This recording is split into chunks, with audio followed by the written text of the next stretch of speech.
नमस्कार. सर्वात प्रथम मी राज्य शासनाचं आणि माननीय आरोग्य मंत्री महोदयांचं अभिनंदन करतो, की त्यांनी सिकल सेल एनिमियामध्ये खूप मोठा पुढाकार घेतलाय आणि महाराष्ट्र राज्याच्या कानाकोपऱ्यापर्यंत सिकल सेलचे अभियान हे मोठ्या प्रमाणावरती सुरू आहे. सिकल सेल, कुपोषण, आयर्न डेफिशियन्सी एनिमिया हे सगळे एकमेकांशी जोडलेले आजार आहेत आणि याच्यामध्ये खरं तर जनजागृतीची खूप मोठी गरज आहे. महाराष्ट्रामध्ये सॅम आणि मॅमच्या मुलांची संख्या ही जरी आटोक्यात असली तरी देखील अजूनही सरफेसवरती जर आपण सर्व्हेलन्स केला तर त्या आकड्यामध्ये वाढ झाली असं दिसता कामा नये असं मी सांगितलं. कुठलंही सॅम आणि मॅमचं बाळ हे लपवायचं नाही आणि सॅम आणि मॅम यांना सारख्याच प्रकारची ट्रीटमेंट करणं आवश्यक आहे. आपण NRC मध्ये आजपर्यंत 14 दिवसाच्या कालावधीमध्ये सॅमच्या मुलांना ऍडमिट करत होतो. त्याचबरोबर मॅमच्या मुलांना देखील ऍडमिट करावं. केवळ दुर्धर आजाराच्या मॅमच्या मुलांना नाही तर सर्वच मॅमच्या मुलांना ऍडमिट करावं असं सूचना दिलेल्या आहेत. कारण सॅम आणि मॅम मध्ये अतिशय थिन लाईन आहे आणि ती थिन लाईन आपल्याला येणाऱ्या भविष्य काळामध्ये पुसून टाकायची आहे आणि कुपोषण मुक्त महाराष्ट्र करायचं आहे.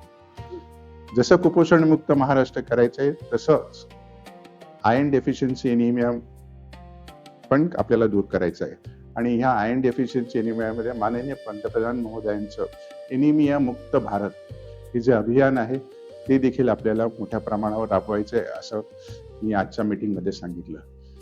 एनिमिया मुक्त भारत आज आपल्याला करायचं असेल तर आपल्याला सुरुवात करायची आहे तर आश्रमशाळेपासून. नवसंजीवनी योजनेमध्ये जे 16 जिल्हे आहेत, आदिवासी जिल्हे आहेत, तिथेच केवळ एनिमिया नाही आहे तर शहरात देखील एनिमिया आहे. शहरातल्या एनिमियाची कारणं वेगळी आहेत. शहरातल्या एनिमियाची पद्धती वेगळ्या आहेत ट्रीट करायच्या. पण मात्र एनिमिया मुक्त भारत करण्यासाठी आपल्याला गावापासून, पाड्यापासून तर शहरापर्यंत सर्व स्तरावरती काम करणं आवश्यक आहे.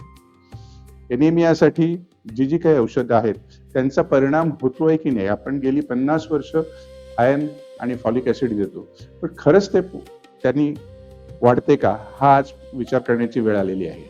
त्यामुळे ICMR ची देखील याच्यासाठी मदत घेणं अत्यंत आवश्यक आहे. आयर्न दिल्यानंतर त्यात कसं वाढ होते हे आश्रमशाळेपासून आपण सुरुवात करूया. आश्रमशाळेतल्या प्रत्येक मुलीचं हिमोग्लोबिन एस्टिमेशन हे होणं आवश्यक आहे. मग ते इन्व्हेजिव्ह मेथडनी करा किंवा नॉन इन्व्हेजिव्ह मेथडनी करा, पण हे केल्यानंतर तिला योग्य ती ट्रीटमेंट मेडिकल ऑफिसर कडून मिळाली पाहिजे. प्रत्येक PHC ने आपल्या भागामध्ये एनिमियाग्रस्त किती मुली आहेत याची नोंद ठेवणं आवश्यक आहे. कारण आजची जी माता आहे ती कधीतरी लहान मुलगी होती. अडोलसंट एज मध्ये जर तिचं हिमोग्लोबिन जर 6 आणि 7 असेल तर ती सक्षम माता म्हणून होऊ शकणार नाही आणि मग ती कुपोषित बालकाला जन्म देऊ शकते, म्हणजे लो बर्थ वेट बेबीज जन्माला येऊ शकतात. आणि त्यामुळे हे सगळं एकमेकांशी जोडलेलं आहे. म्हणून मी पुन्हा सांगतोय की जर मुलीचं वय 10 वर्ष असेल तर तिचा एनिमिया किती आहे, तिचं हिमोग्लोबिन किती आहे हे पाहणं अत्यंत आवश्यक आहे. आणि 15, 16, 17, 18 लग्नाच्या वयापर्यंत, तसंच अर्ली मॅरेजेस, आता मध्यंतरी बालविवाहावरती बंदी देखील राज्य शासनाने आणलेली आहे तर त्याचं देखील अभियान आहे. हे सगळे एकमेकांशी जोडलेले विषय आहेत. अर्ली मॅरेज, अर्ली प्रेग्नन्सी, जर लवकर लग्न झालं तर ती मुलगी किंवा ती महिला ही बाळ पोटामध्ये ठेवण्यासाठी सक्षम नसते, तिला अनेक व्याधी होऊ शकतात. त्यामुळे तिला योग्य वयानंतरच तिचं लग्न होणं आवश्यक आहे. तसंच महाराष्ट्रामध्ये मुंबईसारख्या शहरामध्ये, पुण्यासारख्या शहरामध्ये TBचं प्रमाण खूप मोठ्या प्रमाणावरती आहे असं आढळून आलेलं आहे. तर याच्यासाठी वेगवेगळी कारणं आहेत. पर्यावरण एक सगळ्यात मुख्य कारण आहे आणि या पर्यावरणाच्या काळामध्ये होणारी बांधकामं, एअर पोल्युशन यामुळे आणि दाटीवाटीने राहणारी माणसं, कुटुंब, रेल्वेचे प्रवास किंवा लोकल ट्रान्सपोर्ट मधले प्रवास, याच्यामुळे आपल्याला या रोगाशी देखील झगडायचं आहे. त्याचबरोबर लेप्रेसी बरोबर पण झगडायचं आहे. असं हे एक मोठं अभियान महाराष्ट्रासमोर एक मोठं आव्हान आहे.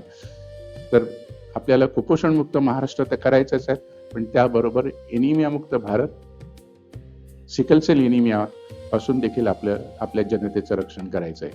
त्यामुळे आपण सर्वांनी मिळून काम करूया आणि ज्या ज्या काही सूचना दिल्या आहेत त्याचं तंतोतंत पालन झालं तर मला असं वाटते की येणाऱ्या भविष्य काळामध्ये आपण चांगल्या प्रकारे आरोग्य क्षेत्रात प्रगती करू. धन्यवाद. जय हिंद, जय महाराष्ट्र.